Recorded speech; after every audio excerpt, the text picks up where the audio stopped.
네, 이번 영상은 최대 사후 확률 추정 MAP Maximum A Posterior에 대해서 다뤄보겠습니다. 이 영상은 제가 공부한 것을 정리하기 위해 만든 영상입니다. 일단 이전 영상에서 likelihood와 이제 maximum likelihood에 대해서 다뤄봤고, 그리고 maximum likelihood의 뭐 장점과 단점에 대해서 다뤄봤는데, 이제 단점에서 이제 발생할 수 있는 것이 앞에서 설명했던 게 관측값에 따라 그 값이 너무 민감하게 변한다는 단점이 있었고, 예를 들어 동전 던지기의 극단적인 경우로 n번 던져서 n번 암번이 나오는 경우 라이클리후드를 1이라고 하면 합리적일까? 라는 질문을 마지막으로 던지고 이제 영상을 마쳤는데요. 그것에 대한 개선 버전으로 이제 MAP라는 것을 이제 도입을 하게 되는데요. 이제 위에서 설명한 바와 같이 MLE는 측정한 데이터 값에 큰 영향을 받게 되는 문제가 있음을 확인하였습니다. 즉, 편향된 데이터가 들어오면은 편향된 MLE를 얻을 수밖에 없습니다. 이런 MLE의 단점을 계산하기 위해서 MAP, Maximum A Posterio를 사용하기도 합니다. 이 방법은 세터가 주어지고, 지금은 MLE에 대한 설명인데요. 세터가 주어지고 그 세터에 대한 데이터들의 확률 또는 가능도를 최대화하는 MLE와는 달리 주어진 데이터에 대해 최대 확률을 가지는 세타를 찾습니다. 즉, 관심을 가지는 것이 이 세타가 발생할 확률을 이제 관심을 가지는 건데요. 간단하게 말해서 MLE는 우리가 가지고 있는 어떤 함수가 있습니다. 가능도를 구하는 함수가 있고, 그 함수 값이 최대가 되는 세타를 찾는 것이 이제 ML이고, 이제 MAP에서는 이 데이터가 주어져 있는 것이 이제 전제 조건이고요. 그 데이터가 주어졌을 때 그 데이터에 맞는 어떤 세타가 있습니다. 세타 파라미터가 있는데, 그러니까 그 각각의 세타 파라미터가 발생할 확률이 다른데, 그 파라미터 세타가 발생할 확률을 이제 찾는 것이 이제 맥시멈 A 포스테리어입니다. 그 가장 확률이 높은 파라미터 세타를 찾는 것이라 생각하면 됩니다. 다시 간단하게 정리하면은 MLE는 함수값, 가능도가 최대값이 되는 것. 그 MAP는 파라미터가 발생할 확률이 최대가 되는 것. 이렇게 생각하시면 됩니다. 다시 정리하면 MLE 세타가 주어져 있고, 이때 데이터가 들어오면 가능도를 계산합니다. 이 가능도가 최대가 되는 세타를 이용하는 것이 이제 MLE인데요. 가우시안 분포를 예로 들면은 가능도를 계산하기 위한 뮤와 세타가 주어져 있고, 이때 데이터가 들어오면 가능도를 계산합니다. 그러면 여러 가지 뮤와 세타의 케이스가 있는데, 각각의 데이터들의 가능도를 계산하고 모든 가능도의 곱이 최대가 되는 최대 가능도의 뮤와 세타를 찾아서 파라미터로 가지고 있어야 됩니다. 이제 이게서 제가 앞의 영상에서도 설명을 드렸고 지금도 설명을 드리는 MLE의 어떤 내용에 해당하는 거고요. 그러면 이번 영상에서 다룬 MAP 다시 다루면은 주어진 데이터에 대해 최대 확률을 가지는 세타를 찾는 것입니다. 즉 세타의 확률이라는 개념이 들어오는데요. 여러 파라미터들 중에서 지금까지 관측된 데이터를 기준으로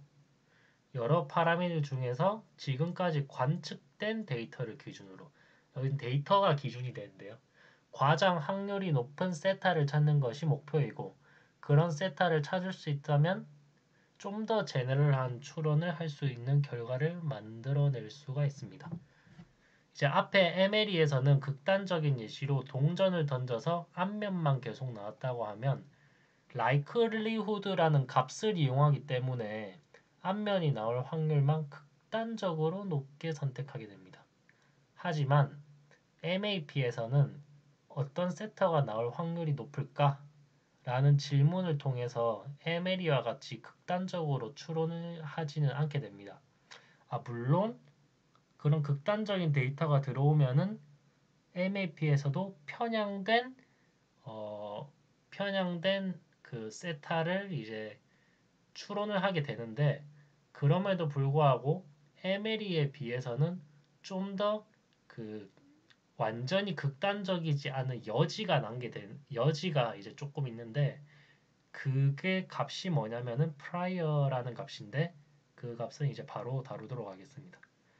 하지만 아쉽게도 우리가 직접적으로 구하는 것은 fx given 세타인데요. 즉 주어진 함수와 그 함수에 사용되는 세타가 있을 때 데이터 x의 가능도입니다. 즉 직접적으로 데이터에 대한 세타가 발생할 확률을 구할 수는 없습니다. 저희가 관측할 수 있는 거는 x죠. 데이터. 그리고 정하는 함수는 f가 있고, 그걸 역으로 세타에 대한 발생할 확률을 직접적으로는 구할 수가 없는 게 이 MAP에서 그 좀 복잡해지는 건데, 그래서 이거를 이 값을 구하기 위해서 이제 사용하는 게 이제 베이스 티오리라는 이런 개념이 들어오게 됩니다. 이 베이스 티오리는 사실 뭐 고등학교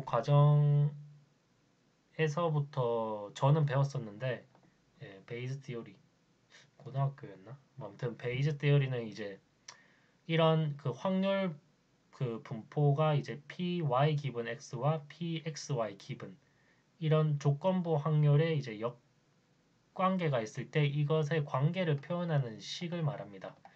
예를 들어서 py 기분 x는 지금 이렇게 뒤집힌 형태가 되고, 이게 다시 py가 곱해지게 되죠. 이제 이런 식으로 형태의 관계를 가진다는 것은 이제 되게 이제 널리 알려져 있습니다.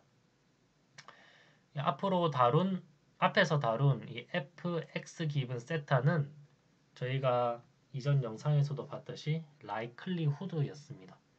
여기서 추가할 개념으로 이 f 세타라는 것이 있고 f 세타 기분 x라는 것이 있는데, f 세타는 이제 제가 앞에서 살짝 언급한 prior라는 것이고, f 세타 기분 x는 앞에서 다룬 것처럼 posterior라고 이제 할 수 있습니다.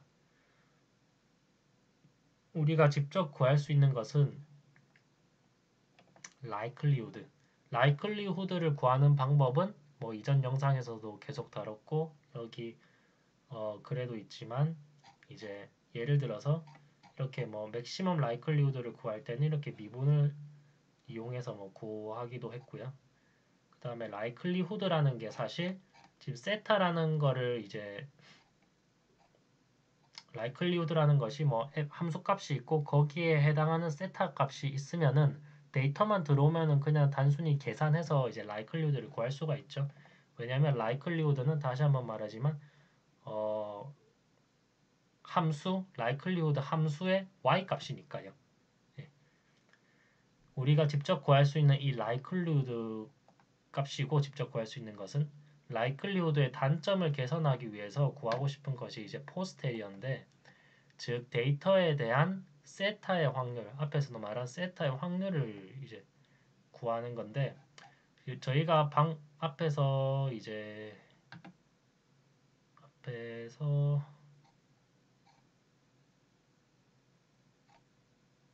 따로 표시를 하진 않았는데, 예, 지금 이 형태가 포스테리어거든요. 데이터가 주어졌을 때 그때 이제 세타가 발생할 확률, 이게 이제 포스테리어고, likelihood는 이제 이 세타가 정해져 있고 그때 이제 데이터가 들어왔을 때 그 값이 이제 함수값과 세타를 기준으로 이제 계산한 값, y 값, 그걸 likelihood라고 하는데, 이 likelihood와 posterior 보면은 이제 이 조건부 기준으로 이제 뒤집혀 있죠. 그래서 이거를 이제 베이스 티오리를 이용해서 이제 posterior를 직접 구할 수는 없으니 likelihood를 통해서 구한다 하는 건데, 여기 py에 해당하는 게 이제 prior에 해당합니다. 이 베이지 시오리 이제 식에서 보면은. 그래서 정리를 하면은 이 posterior는 바로 구할 수 없지만 likelihood와 prior를 이용해서 posterior를 구할 수 있다라는 것이 이번 영상에서 이제 베이스 티오리를 다룬 이유가 되겠고요. 그래서 새로 등장한 이 prior는 데이터와 상관없이 현재 알고 있는 세타에 대한 확률입니다. 그래서 뭐 이번 스텝에 들어오는 데이터 그런 거 상관없고 내가 현재 알고 있는 이 세타가 발생할 확률 그거에 대한 사전 지식이라고 생각하시면 됩니다. 그래서 프라이어와 비교하면은 포스테리어는 데이터가 주어졌을 때의 세타에 대한 확률이라고 보면 됩니다. 그러니까 이제 프라이어와 포스테리어를 비교하면은 프라이어는 현재 스텝의 데이터는 모르겠고 현재 스텝의 데이터를 무시했을 때 내가 알고 있는 세타가 발생할 확률. 포스테리어는 현재 주어진 데이터까지 고려했을 때 세타가 발생할 확률. 그러니까 무슨 재기적으로 문제가 뭐 발생을 하게 되면은 뭐 n번째, n 플러스 1번째, n 플러스 2번째 뭐 그런 스텝이 있을 때 이렇게 차례대로 발생하는 그 선후 관계라고 이제 보시면 될 것 같습니다.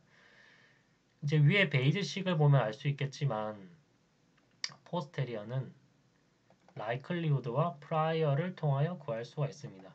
여기서 likelihood와 posterior 모두 최대가 되도록 하는 여기 수식으로 바뀌어야 되는데 세타를 선택해야 하는 것이므로 argmax를 붙여 식을 다음과 같이 전개해 보겠습니다. 그래서 저희가 최종적으로 구하고 싶은 이제 파라미터를 이제 세타 햇이라고 했을 때 argmax 세타는 이제 f 세타 given x 즉 데이터가 주어졌을 때 이 세타가 발생할 확률인 maximum a posterior를 구하는 게 이제 지금 이 식이 되겠고요. 그래서 이 식을 한번 전개해 보면 베이스 티오리를 이용해서 여기 있는 이제 likelihood, prior를 텀으로 이제 그 바꿀 수가 있고 이거를 이제 likelihood처럼 이제 바꾸고 마지막으로 이 식에서 이 식으로 이제 넘어가는 거는 밑에 이제 분모에 있는 fx가 사실 세타를 포함하고 있지 않죠. 그래서 저희가 구하고 싶은 거는 지금 파라미터 세타이기 때문에 사실 세타에 영향을 주진 않습니다. 이 fx가. 그래서 식을 간단하기 위해서 이 분모에 있는 fx를 이제 무시해 버렸고요. 그래서 최종적으로 세타와 관계된 텀만 남기면은 이제 이렇게 표현할 수 있습니다. 그러면은 최종적으로 정리하면은 그 MAP에 해당하는 세타 햇은 likelihood와 prior 이 곱셈 해당하는 이제 세타 값이라고 이제 볼 수가 있는 것으로 이제 식을 전개할 수 있습니다. 네, 여기서 제가 설명한 게 마지막 전개는 fx가 세타에 영향을 주지 않으므로 등식이 성립하게 됩니다. 따라서 argmax 세타를 하는 경우에 f 세타 기분 x는 L 이게 likelihood와 F 세타가 됨을 알 수 있습니다. 이게 아주 중요한데요. 한번 살펴보겠습니다. 즉, 포스테리어와 likelihood의 관계는 prior가 어떤 영향을 미치는지에 따라서 같아질 수도 있고 달라질 수도 있다는 뜻입니다. 여기에 만약 prior가 그냥 간단하게 상수 1이라고 하면은 포스테리어와 likelihood가 같아지겠죠. 수식으로 봤을 때. 먼저 포스테리어와 likelihood가 같은 경우부터 살펴보면 즉 prior 즉 세타에 대한 확률이 어떤 세타에도 상관없이 특정한 상수값을 가지게 되면은 즉 유니폼 디스트리뷰션을 가지게 되는 경우라고 이제 볼 수가 있죠. 반면에 세타에 대한 확률이 일정하지 않는다면 likelihood와 포스테리어의 값은 달라집니다. 즉 세타에 대한 확률이 커질수록 포스테리어도 커진다는 것을 알 수 있는데 즉 비례관계를 가지죠. 이것을 뭐 약간 좀 직관적으로 설명하면은 흔히 사람들이 말하는 선입견과 비슷합니다. 기존에 가지고 있는 확률이므로 현재 관측된 데이터와도 무관하기 때문입니다. 이게 다소 주관적이거나 비논리적인 확률일 수도 있습니다. 뭐 예를 들어 어떤 인종, 출신, 성분, 어느 뭐 인종은 어떻다더라, 어느 출신은 어느 성분에 따라서 안 이런 선입견을 가지고 있으니 여기에 조금 더 높은 확률을, 조금 더 낮은 확률을 곱해주고 싶다라는 것이 이제 그 프라이어가 되겠고요. 다시 정리해 보면은 우리가 구하고 싶은 포스테리어는 데이터가 관측되었을 때 그 데이터에 대한 세타의 확률이고, MAP는 포스테리어 중에서 가장 큰 값을 뜻합니다. 그리고 포스테리어는 likelihood와 prior의 곱배에 비례합니다. 따라서 MAP는 MLE와 prior의 곱세에 비례한다고 할 수 있습니다. 자, 여기서 이제 prior에 대한 개념이 이제 아까 MLE와 비교했을 때 도입이 됐고, 제가 이전 영상에서 마지막으로 다룬 게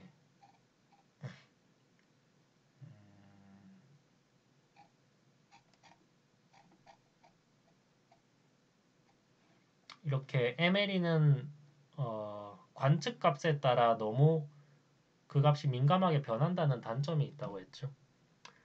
그렇지만 이제 MAP에서는 이 likelihood의 세타 값, likelihood의 prior 값을 곱하게 되죠. 그러니까 우리가 선입견을 가지고 있는 거죠. 이렇게 n번 던져서 n번이 나온다고 하더라도 나는 믿을 수가 없다. 내가 가지고 있는 어떤 사전 정보에서는 그래도 앞면이 뒷면에 나올 확률이 그 좀 비슷하다. 예를 들어서 4대 6을 가지고 있다. 그런 경우에는 이제 앞면이 0.4의 확률로 나온다 하면은 그래도 프라이어라는 0.4를 곱해줘야 된다는 겁니다. 이제 그런 여지가 남아있기 때문에 MLE에 비해서 MAP가 좀 더 나오지 않은 값에 대한 그런 어떤 추가적인 정보를 곱해줄 수 있기 때문에 조금 너무 현재 가지고 있는 데이터에 극단적으로 치우쳐 버리지 않는다라는 것을 알 수 있습니다. 그래서 이게 아까 제가 설명한 거죠.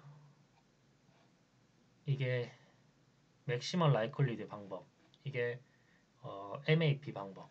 MAP 방법에는 프라이어가 이렇게 조금 다른 분포를 가지고 있으면은 이 라이클리우드 값과 이 프라이어 값을 곱해서 이제 포스테리어 값을 가지게 되는데, 여기 보면 이 프라이어는 사전 정보인 거죠.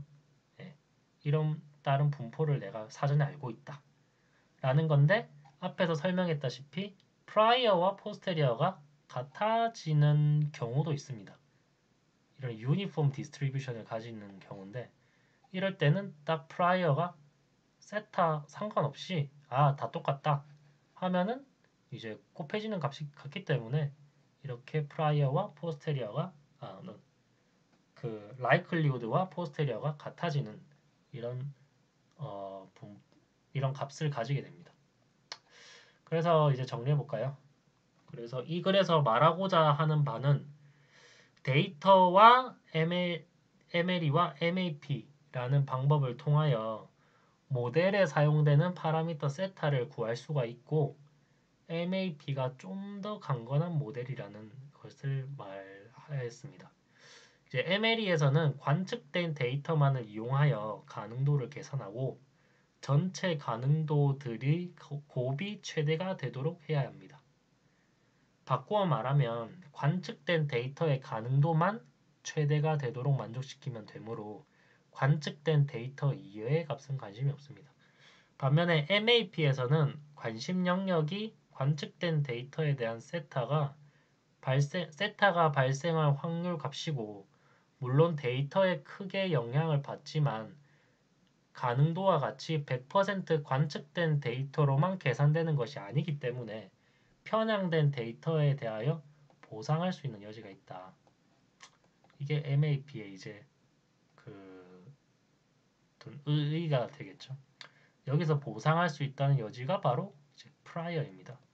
편향된 데이터가 입력되었다 하더라도 올바른 프라이어가 곱해지면 MAP에서는 개선이 될 수 있습니다.